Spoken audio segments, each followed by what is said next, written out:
Yana tekrar dersimizdeki, sohbetimizin şu araga qaysak, bayatın okugan hadis, ma min şeyin ahabbu ilallah minal hilm.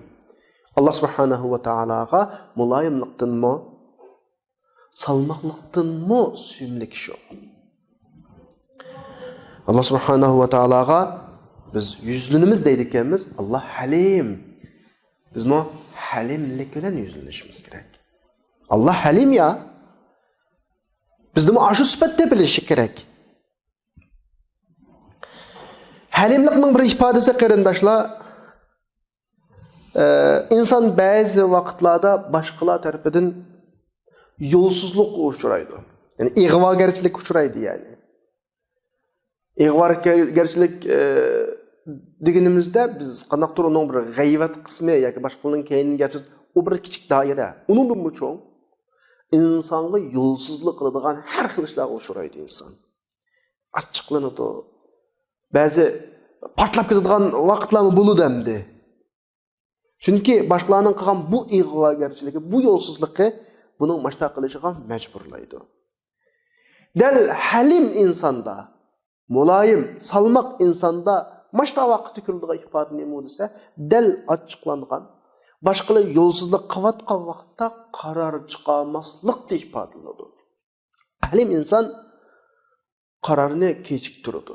Aqallisi necha soat yoki bir kun kechiktiradi. Chunki u halim inson shuni biladiki, ochiqlangan, ashta boshqalar qattiq yo'lsizlik qilib, portlab ketgan ochiqidan manda vaqti chiqargan qarorning pushaymini cho'qim buni azoblaydiganligini biladi. Bunda xato qarorningki vabolini o'zi tortadiganligini biladi. Shuningga qaror shu vaqtda har qanday bir hukm chiqarishga bo'lmaydi. Bu halim odamningki, muloyim odamningki, salmoq odamning bir ifodasi. Keyingi kunga kechiktirganda yoki bir necha vaqtga kechiktirgan vaqtda uning u achchig'i shu vaqtdagi shu g'azbi pastga tushadi.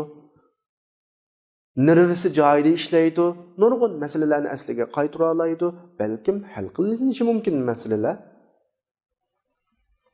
Bunda ahvollar bizning jamiyatimizdagi nurg'un kichik oilaviy ayol o'rtasidagi chiqqan masalalardan tortib, cho'ng ijtimoiy masalan, ummat, millat bo'linadigan, masalan, bo'linishga sabab bo'ladigan, ummat, millatning manfaati zararga uchraydigan qarorlargacha hammasida mushu ahvollar ko'rilyapti masalan.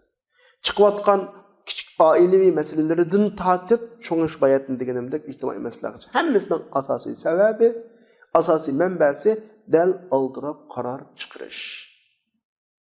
Ochiqlangan paytlarda, boshqalarning yo'lsizlikka uchragan paytlarda yoki men haqliq, boshqalar haqsizlik qilyapti, zulmga uchirdim deb g'azablangan paytlarda chiqilgan qaror cho'ng masalalarni keltirib chiqaryapti.